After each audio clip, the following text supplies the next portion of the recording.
If you're watching this video, you know that there was a shooting at a Pittsburgh Synagogue, and I happen to live roughly a mile away, and I'm making this video to kind of follow the unfolding, and I'm headed to the candlelight vigil for some of the victims. Follow along. We're here a few hours after the shooting in Pittsburgh, and this is a Jewish vigil for some of the victims. So I'm going to show some respect.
Today is October 28th, 2018, a day after the shooting at the synagogue in Pittsburgh, which is just a mile from here, and I'm headed to my Gurdwara, which is my place of worship and the place of worship for Sikhs, and I'm headed there to participate in the prayer service, which I am most Sundays, but I am also headed there to try to bring up the topic of the events that unfolded yesterday and try to have some dialogue with the community about how we feel about it and how we can deal with something like this if it happens to us.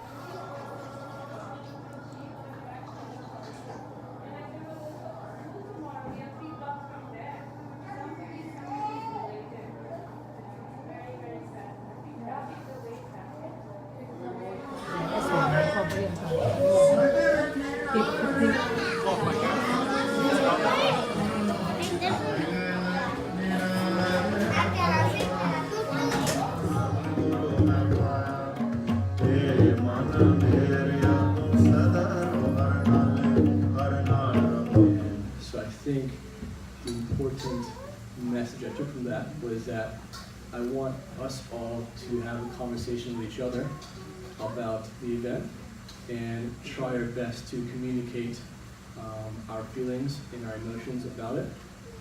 And also just, let's be honest in saying that we all are targets as well.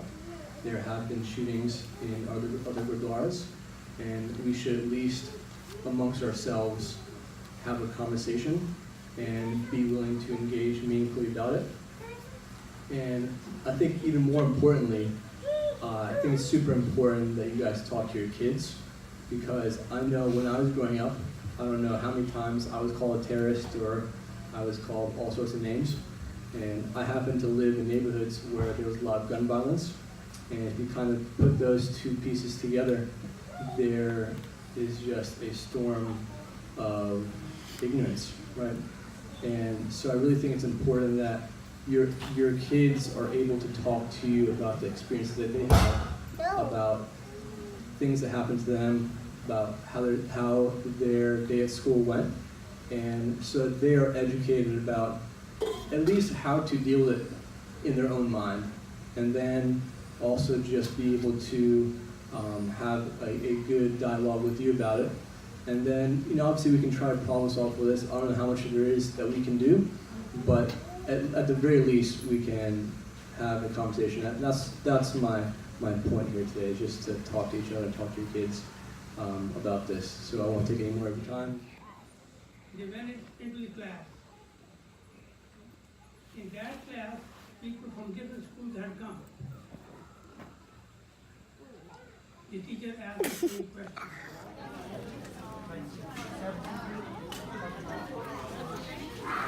social social studies classes, why doesn't it include a diversity? Why aren't we going to like a diversity subject? Like we have just certain religions that are brought into it, but why not? Why aren't we taking like field trips to gurdwaras or field trips to synagogues? And just how do you get like access to people who may be from like rural white America to get information about people who they don't understand well, and that is like the source of like getting education, right? Because I remember after the Wisconsin incident, they had invited us to the Road of Shalom. Right, we went, yes. So one of the things we're doing as the Gurdwara is to issue a public statement condemning the incident and showing our support to the community. So that will go through the Gurdwara to the mailing list and then to the local news authorities as well. So my community at my Gurdwara decided to come together and show support at the vigil this evening, and we wanted to come as a group so that the community knows that our community supports them. And here we are.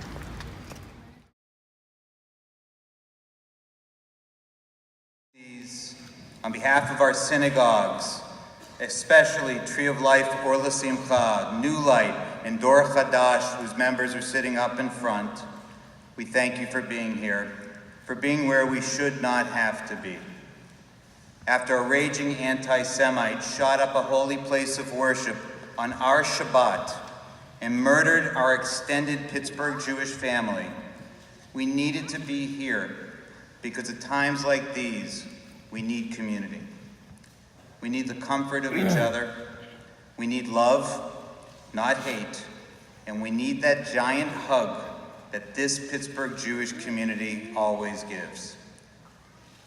We lost more than a minyan of our community yesterday. The traditional Jewish way to respond to news about the death of an individual is to say, "Blessed is the judge of truth," or in Hebrew, Baruch Dayan Ha'emet. And who they are. And there is an evil which happens when you enter into a sacred place, a place where it is believed to be the safe place, the place where peace is, and not where you would ever have to worry or have any fear. We are dealing with that quadruple evil, the darkest hour of our city's history. But here's another thing about Pittsburgh. We're a resilient people. We will work together as one. We will defeat hate with love. We will be a city of compassion, welcoming to all people, no matter what your religion or where your family came from on this earth or your status.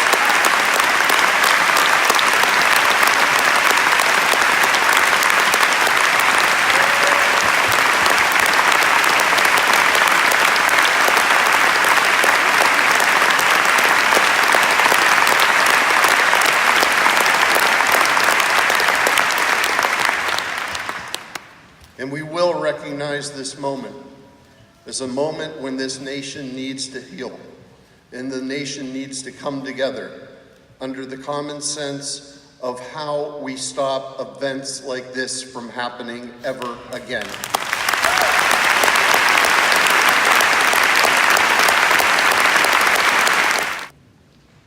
I'm Jeffrey Myers, and I'm the Rabbi of Tree of Life.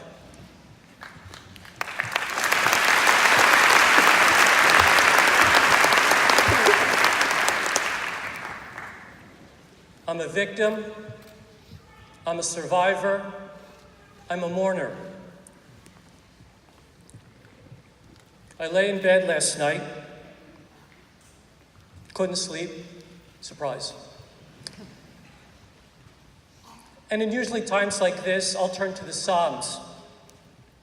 Immediately started thinking, Esa einai leharim me'ayin yavo Ezri, Ezri me'im Hashem, Oseh shamayim va'aretz. I turn my eyes to the heavens. Where will my help come? My help comes from God, maker of heaven and earth. So God, why us? Why couldn't he turn his car a different direction? I began services at 9:45. The shooting started a few minutes after. There were 12 of us in the sanctuary at that time. And as is customary in the Jewish faith, and I've also seen it in other faiths, all the early people come and sit in the back.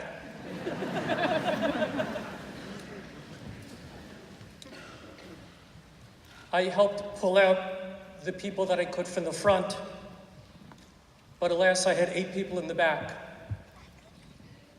One fortunately survived.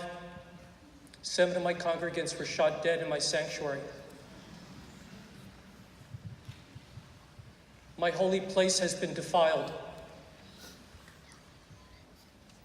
We will rebuild.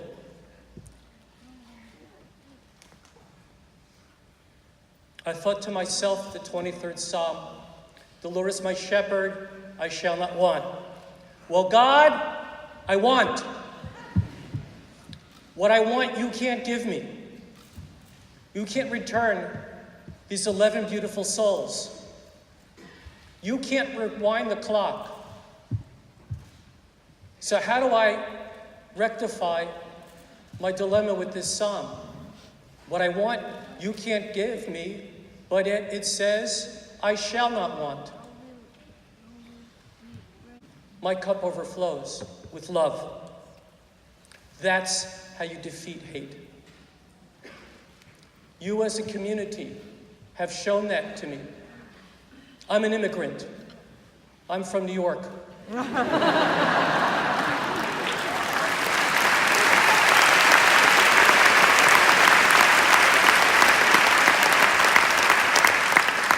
I know Governor Pataki appreciated the applause as well. I've only been here a little more than a year, but I've learned in that short period of time what Mayor Peduta had said so beautifully, that this is a community that cares. We won't let hate beat us down.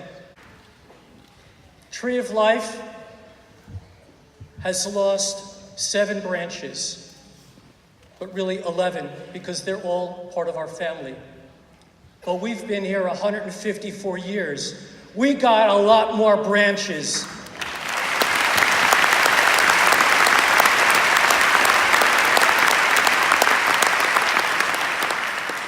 We will rebuild to be a stronger tree, offering a new light, offering a Dor Chadash, a new generation, so that collectively people will come and say, wow, that's how you're supposed to live your life.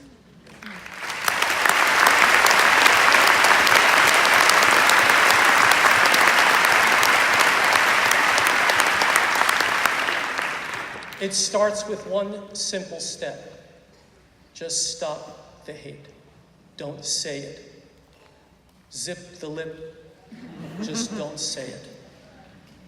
It just takes one person to make that difference. The question I have for you is, any of you that person to do that? I leave you with that question. You have to answer it for us.